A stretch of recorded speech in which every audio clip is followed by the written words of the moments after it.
majority of the people here in Northern Ireland voting to remain within the European Union. Despite that, well, that voice has been more or less totally ignored. London is going to impose its wishes again on Northern Ireland and indeed Scotland, who voted to remain within the European Union as well. So again, there are issues with regard to the peace process.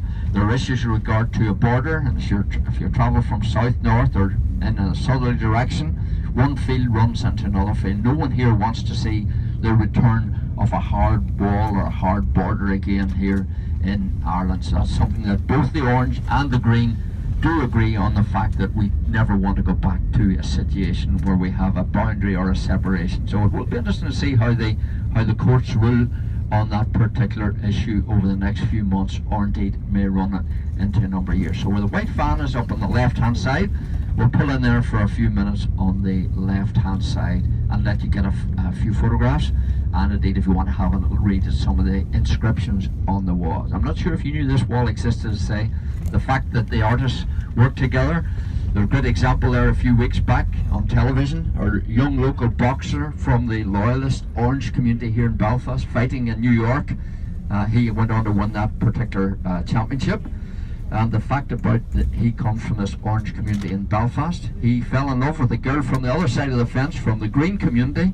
They have a couple of children. The fact that they're now embraced by both communities is a good indication how things have changed. We'll literally take 5 minutes or so, and anybody wants to get a photograph at this point, or indeed if you have further questions, do ask me. Thank you. It's a little strange. Why did they not give them back to the families?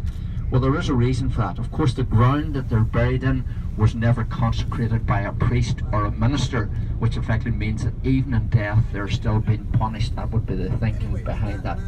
But as we get underway again, just tell you one last little story about Robert McGladrey. My colleague Robin, who was involved in the project as well, guiding in there. People did get very upset, obviously, when you're going into a room with the trapdoors, the hanging apparatus still there today. And one of the ladies, as happened on my tour a few times, people got very upset, had to go off the tours and maybe come back later and apologise. As happened with Robin, and this lady come back on one of her tours. She said, I really couldn't listen to any more. She says, it was getting too much for me. And she was about to turn and go away from my friend Robin. She turned around, she said, by the way, I was the lady that was at the dance on that Friday night with Pearl Gamble. So again, you do have to be sensitive with regard to Mater Hospital on the left hand side, or the Mater Hospital here in Belfast. It's called both names. We have 3 large hospitals: the Royal Victoria Hospital, the Mater Hospital, and the City Hospital up towards Queen's University. This hospital here would have been very much built for the workers in the shipyard and indeed the linen industry. Coming up to the roundabout ahead, we're going straight ahead. You do have the Antrim Road, the old road taking you to the town of Antrim. Antrim being one of the counties here in the north. The river in Belfast is the dividing line between County Antrim and County Down. Before 1600, the dominant name in this area would have been the O'Neills, and you're probably familiar with the O'Neill name. And behind the fence on the left hand side, now we're okay in the middle lane. If we can get into the middle lane, we're fine, following the Ford in front of us. Orange, the headquarters of the Orange Order here in Belfast. Of course, where does that orange come from? It comes from Holland. William, Prince of Orange, invited by the English to come over onto the throne in England. James II fleeing to Ireland, Roman Catholic country, feeling he was safe here. Unfortunately for the people in Ireland, William, Prince of Orange, followed him across here. All of the battles that raged during the late 1600s, the Battle of Boyne, the Siege of Derry, the marching bands, the flying of flags, all go back to that period in our history. So it's very much a Dutch orange colour. If you follow the soccer, the football, the Dutch soccer team still play in their orange. That's where the orange element comes within the name here in Belfast, Northern Ireland. One of the beautiful buildings from that 1845 period, the old poorhouse coming into view there on the left hand side. People coming to Belfast at the time of the potato famine, looking for shelter, looking for somewhere to live. Well, this accommodation on the left hand side still used as residential accommodation today. The important thing is, I was talking about the 40-year context. You have to go back 400 years. When the English and Scottish first come over here, They imposed certain rules on the Irish and Scottish. Number one, you could not educate your children for over 200 years. Number two, importantly, you were not permitted to worship. That was the reason the first ship ever built in Belfast, to take those disillusioned Scots-Irish to the New World in America. In stormy conditions, quite often they ended up in Canada. So you will not find a Roman Catholic church like St. Patrick's ahead of us on the left here, or indeed a Presbyterian church building that was built before 1800s. It discriminated against about 90% of the population here in Northern Ireland. So that was the catalyst for building ships. I suspect Titanic, all the other shipping that were built by Harland and Wolff would never have happened but for the political situation that existed in Ireland at that particular time. Where you find the church building on the left, you will generally find there is a school building attached as well, and again there's a good example on the left hand side. The spire away in the distance there on your left hand side, we will be passing it shortly, is the spire on top of St. Anne's Protestant Cathedral here in Belfast. So what's happening in the cathedral today? Well, as of around 3 weeks ago, I have the little newspaper clipping again in my bag, always carried with me there, telling us that for the first time in history of the Church of Ireland here in Belfast and Northern Ireland, they have appointed a Roman Catholic priest onto the staff of the cathedral here, Protestant Cathedral in Belfast. Now, if somebody told me that possible 10, 15, 20 years ago, I literally would have laughed at it, but it shows you how much things have changed in recent times. This building on the left, the huge Celtic cross there, telling the story of St. Patrick.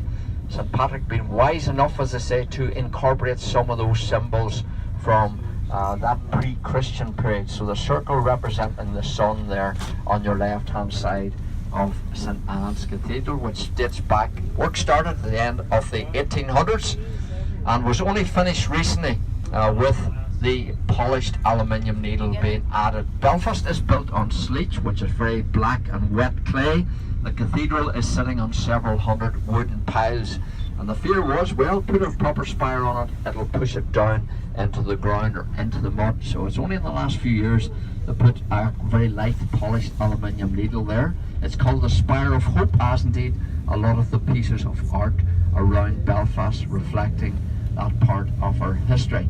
Now, since you'll note, not very many old buildings around this whole area here. I do have a little photograph in my bag there showing you what Belfast was like during the Second World War. This area here within Belfast was very heavily bombed by the Germans during the Second World War. Virtually every building round about here was destroyed. One night alone we lost 1,000 people here in this area of Belfast. 60% of the residential housing destroyed as well in what we refer to the Blitz of Belfast. Things are changing. Little entry coming up on the left hand side just beside the silver van there. If you glance in underneath there, you can see the way it's changed, the restaurants, the bars, and the artwork that you see as you look down to your left hand side there. It shows you how things are changing.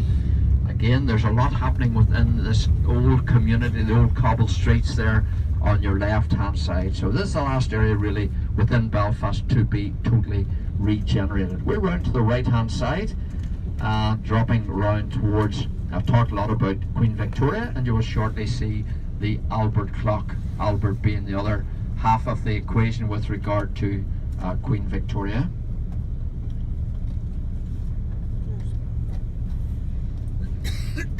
Now I do have a little newspaper clipping that I was going to pass round there. We're passing St. Anne's Cathedral. If you look to the right hand side of that little caption, you'll see the cathedral. If you look to the top left, you'll see the Albert Memorial Clock. So you want to pass that back, you can see how Belfast was affected or impacted during the Second World War. The main targets, of course, being the shipyard and the aircraft factory over in beside the Titanic harbour. We're turning left here, popping around the side of the Albert Clock, and then dropping round to back of City Hall. Those that are not going to the Ulster Museum, well, you'll be getting off in around 5 minutes. As we turn left, the river that I talked about, Belfast taking its name, is still flowing underneath the street today. Those little entries on the right hand side, that's where the ships pulled in, that's where they were unloaded and the goods carted off down those little entries there on the right hand side. There you have it, Albert Clock sitting there directly in front of you. There is about a 2-meter lean on the clock actually, so you haven't been drinking too much last night, or you don't need to rush to the opticians. There is a bit of a lean on the Albert clock. The only difference today is that they have turned the chiming mechanism off, because 50, 100 years ago you could have heard the Albert clock up until a distance about 9 miles away. That's not so good if you're living 9 meters away in a tall apartment as you have on the right hand side there. Customs House Square here, used for all sorts of events, including the World Police and Fire Games within the last few years. A lot of the competitors coming to Belfast. I was a little disappointed when one of the American firemen who had to climb to the top of that tall building called the Oval directly behind there, I thought, well, he must have fallen on the last flight of stairs, only to discover when he was interviewed before he left Belfast then, I only managed to get to about 230 of the 500 drinking establishments in Belfast, so I think he was looking at an excuse to come back again. The artwork, the large fish, again part of the whole peace process and the regeneration of the waterfront here in Belfast. You went over there, you say, well, the artwork and that fish doesn't look particularly good, but then you've got to realise it was the primary school children here in Belfast from both communities that were involved in the artwork. The new bridge, the Lagan Weir, transforming the waterfront here in Belfast. Those tall buildings, a mixture of office accommodation at the bottom and then living accommodation at the top. Coming up on the left hand side, you probably passed already if you're coming in from Titanic, what we refer to the Beacon of Hope. Again, telling the story of peace, reconciliation, the ring at the top signifying the bringing together of the two communities here in Belfast. The ball that the object is standing on is not a ball, it is a world atlas. If you go over there, you can see North America, South America, Australia, all the locations that Belfast was trading with at that particular time. So we're entering the what we call the waterfront area here of Belfast.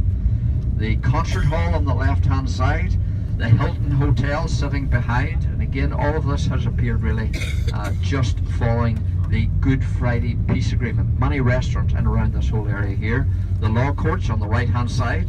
The cameras were there a few days ago capturing the whole storyline in respect of the taking the legal challenge about the Brexit vote to the High Court here in Belfast.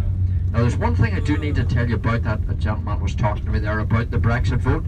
You've got to understand, if you live in the north of Ireland, you can have a British passport, you can also have an Irish passport. So there's a huge rush at the minute from both Orange and Green to obtain Irish passports. So in other words, they can go on holidays, they can travel around the European Union without the rules and restrictions that could apply to those over in England. So that's a little anomaly that applies here within Belfast. So it'll be interesting to see how that continues to evolve over the next number of months. Now, for those that say, well, is the Ulster Museum worth going to see? I can assure you it is a fantastic museum.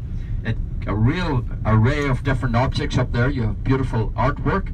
I had a couple yesterday from America and their family name was Lavery. I said, well, one of the main artists here in Belfast was called Lavery. Go and have a look at the work of John Lavery. It does tell you the story of the Spanish Armada, which might seem a little strange. A lot of the artifacts from that, and of course it gives you the history of Ireland for the last 9,000 years, because 9,000 years ago you would have been sitting under a mile of ice at this particular point. And there's lots of others. There are whole sections on the conflict, photographs telling the story of the conflict, and indeed a number of other. Blue plaque on the right hand side, a gentleman called John Boyd Dunlop. If that sounds familiar, you're quite correct. John Boyd Dunlop was the inventor of the tire. He was a veterinary surgeon, and of course he worked with animals. He saw how their intestines filled up with gas. Eventually the penny dropped and he said, well, what if I wrap something like this with canvas? And that's how the tire as we know it came about. So we're going to get over into the bus lane in the left hand lane, and we're going to pull in front of a little bus stop at the back of City Hall. Please use the pedestrian crossings for those that are getting off and making their way across to City Hall. A lot of these coaches go across the right now and pull up at City Hall. So once we get through the lights, those that are getting off, hopefully you have enjoyed your tour of Belfast and your time here and Ireland. There's a bus stop just coming up on the left hand side. You're going to pull in at this particular point. If you're wondering where your hotel is, it's literally 200 or 300 metres up ahead, yards, and it's just on the corner beside Church House. You can see juries in there. Otherwise, if you're remaining with me, we're heading up to the